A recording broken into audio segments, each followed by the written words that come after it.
We're coming over to you to talk about, whatever you'd like to talk about as far as highlighting a program.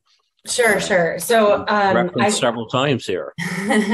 so I thought you're skipping me because the data integrity is not the most sexy conversation topic to get into, but Very I'll important just one.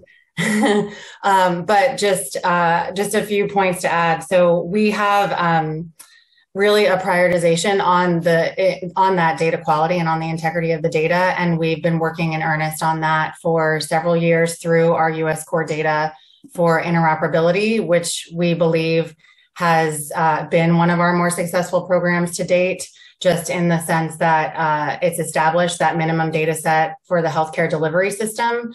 And while it is not comprehensive by design, because we want to make sure that again, the playing field is level and it makes sense from a provider burden perspective. So if you're in the context of a telehealth visit, you might not have time to add all of the different features and the narrative text and all the different components that a lot of people are really interested in across the continuum. But we don't want to, enforce anything and require anything that doesn't make sense for the majority of the system. So that is really sets the standard for the data elements and the corresponding vocabulary standards.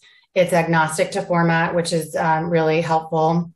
And it is updated on an annual basis through a transparent consensus based in the sense that we get hundreds and hundreds of submissions and comments from all across the country. So not just our federal partners, but nonprofit organizations and advocacy groups and provider organizations. And that has been not only helped create the foundation so that you can move quickly. So we talked about speed and the need to move quickly and the need to be able to move the data as fast as possible. But you can't do that without first building a strong foundation. So I used to be in the commercial building industry.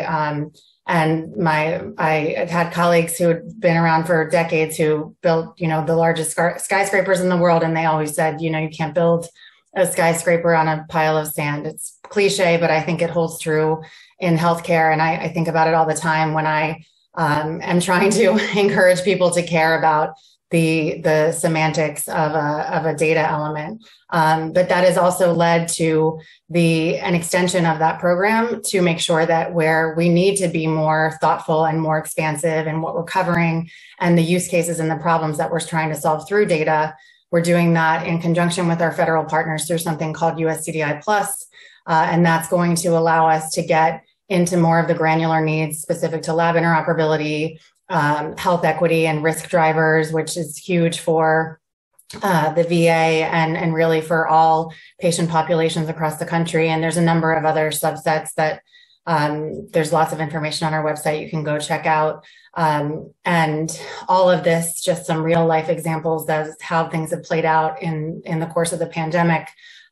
We've been able to leverage the Smart Health Card standard, which many of you know and have utilized likely very often, especially when you think about having to show proof of vaccination, for example, but also with if you have an app that's based on whether it's an Apple or some other type of health card platform to get your records and to see that information more seamlessly. I would say it's still relatively new from kind of the bell curve of adoption in terms of how many consumers who, of course, have to have that higher technical capability in their smartphone, for example. But that has really started to promulgate, as Dr. Evans said, and be something that developers and industry providers and partners, Snowflake's a great example of where we're seeing that when we look at the standards that have already been tested and are tried and true, we can really apply them to harder problems that require pharmacy providers and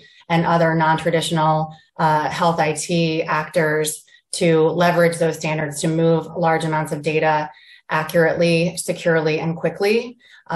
We did that through behind the scenes standing up vaccinefinder.gov. We're doing this now through the capture of over-the-counter COVID test results.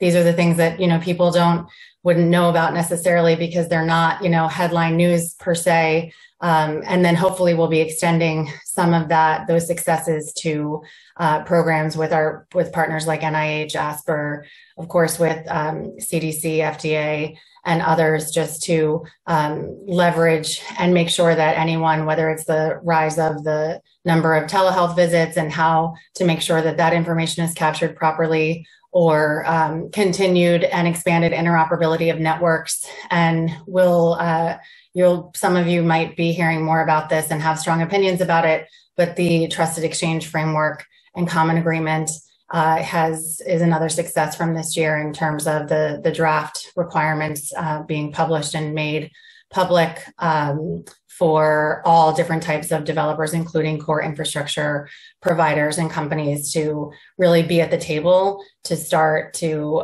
weigh in on what the security requirements are, to make sure, whether it's a patient consent issue or a network security issue, that the permissions are in place and that we are being really thoughtful and thorough in what we are requiring of industry moving forward.